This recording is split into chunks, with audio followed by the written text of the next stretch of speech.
महाराज जी, आपका सबसे पहले अमर उजाला में स्वागत है। धन्यवाद धन्यवाद। हमारे चैनल के माध्यम से हम धर्म का प्रचार प्रसार करते रहते हैं। आपके सामने तो हमारा चैनल मतलब छोटी सी कोशिश कर रहा है, लेकिन हमारे चैनल पे कई लोगों के कई तरह के प्रश्न आते हैं धर्म से जुड़े हुए। तो उन्हीं प्रश्नों को मैं आपके सामने रखना चाहती हूँ और ये चाहती हूँ कि आपकी तो भागवत गीता सुनते ही रहते हैं और लोग हमारे चैनल के माध्यम से भी जो उनके प्रश्न हैं आप उनका जवाब दीजिए जी। तो महाराज जी, बहुत सारे लोगों का हमारा यह प्रश्न था हमारे चैनल पे। उनका कहना है कि भगवत गीता और भागवत पुराण में क्या अंतर होता है। लोगों को लगता है ये दोनों चीज़ें एक ही हैं, तो इसको आप विस्तार से समझाइए। भगवत गीता और भागवत जी में क्या अंतर है? आपको पता है अंदर क्या है? भागवत जी अलग हैं और भगवत गीता जी अलग हैं। कैसे? जब महाभारत के समय अर्जुन अपने कर्म को छोड़ करके जाना चाहते थे कि मैं युद्ध नहीं करूंगा, उस समय भगवान श्री कृष्ण ने जो ज्ञान दिया अर्जुन को, कर्म योग का, भक्ति योग का, ज्ञान योग, वो सारा जो ज्ञान दिया भगवान ने कुरुक्षेत्र की पावन धरती पर, उस ज्ञान को कहते हैं भगवत गीता। जिस गीता में सिर्फ 700 श्लोक हैं, केवल 700 श्लोक हैं। और गीता हमें कर्म का ज्ञान देती है। कर्मण्येवाधिकारस्ते मा फलेषु कदाचन, आत्मा का बोध कराती है, आत्मा क्या है। और अंत में गीता के 18वें अध्याय के 66वें श्लोक में भगवान कहते हैं सर्वधर्मान परित्यज्य मामेकं शरणं व्रज अहं त्वा सर्वपापेभ्यो मोक्षयिष्यामि मा शुचः। भगवान कहते हैं सब छोड़कर मेरी शरण में आ जाओ, जो मेरा हो गया मैं उसके सारे पाप संताप नष्ट कर दूंगा। तो जो कर्म से समर्पण की ओर ले जाए वो भगवत गीता है, जो केवल 700 श्लोक है। 700। तो भगवत गीता भगवान की वाणी है पूरी। और उस गीता को कुरुक्षेत्र से भगवान ने कही, अर्जुन ने सुनी, धृतराष्ट्र को भी संजय ने सुनाई। ये तो हुई गीता। अब भागवत जी क्या है, जिसमें भगवान श्री कृष्ण के जन्म से लेकर आखिरी परम धाम जाने तक की संपूर्ण लीलाएं हों। और भागवत जी में भगवान के 24 अवतारों का विस्तार से वर्णन हो, तो उसे भागवत कहते हैं। भागवत गीता से भी पुरानी है।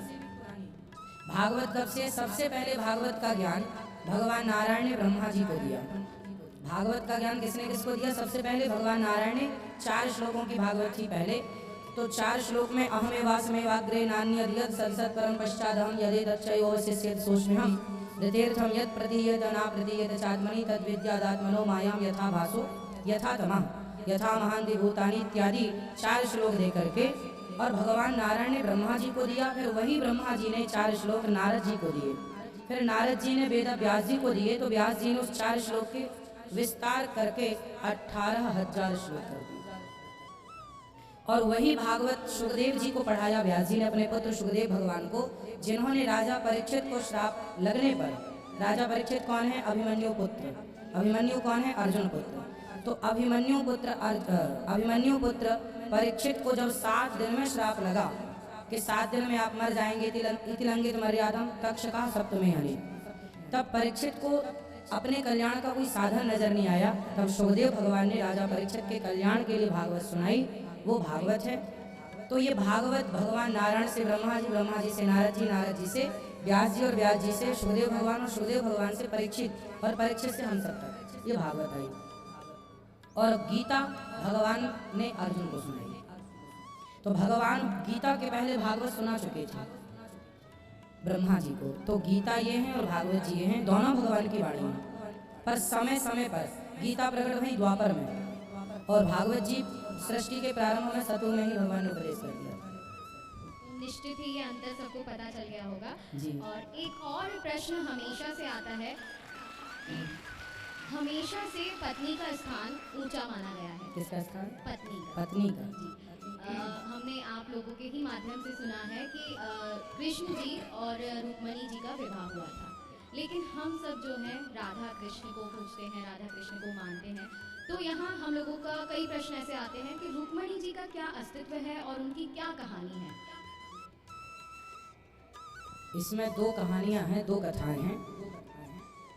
जब भगवान श्री कृष्ण वृंदावन से द्वारिका गए, मथुरा, फिर मथुरा से द्वारिका गए, तो जो वृंदावन की किशोरी जी श्री राधा रानी थी, वह राधा रानी ही रुक्मणी जी के रूप में वहां पहुंच गई। तो जो राधा जी हैं वही रुक्मणी जी पहला, परंतु इसको ये कई जगह ये उल्लेख है शास्त्रों में है, इसलिए हमने आपको ये बात कही कि राधा जी ही रुक्मणी है और रुक्मणी जी से भगवान ने विवाह किया तो राधा जी से। दूसरा, राधा जी से भगवान ने बचपन में ही विवाह कर लिया था, ब्रह्मा जी ने कराया था वृंदावन में 84 कोस में भांडीर भट्ट है, वहाँ ब्रह्मा जी ने कराया था और गर्गाचार्य जी ने गर्ग संहिता में ये बात लिखी। तो ये हो गया विवाह राधा जी का। अब प्रश्न ये खड़ा है कि भगवान रुक्मणी जी के साथ मंदिरों में नजर नहीं आते, केवल पंढरपुर में विठल नाथ जी रुक्मणी जी के साथ खड़े हैं, बाकी हर जगह राधा कृष्ण ही, क्योंकि राधा जो है ना प्रेम की प्रतिमूर्ति। राधा जी कौन है? प्रेम की प्रतिमूर्ति।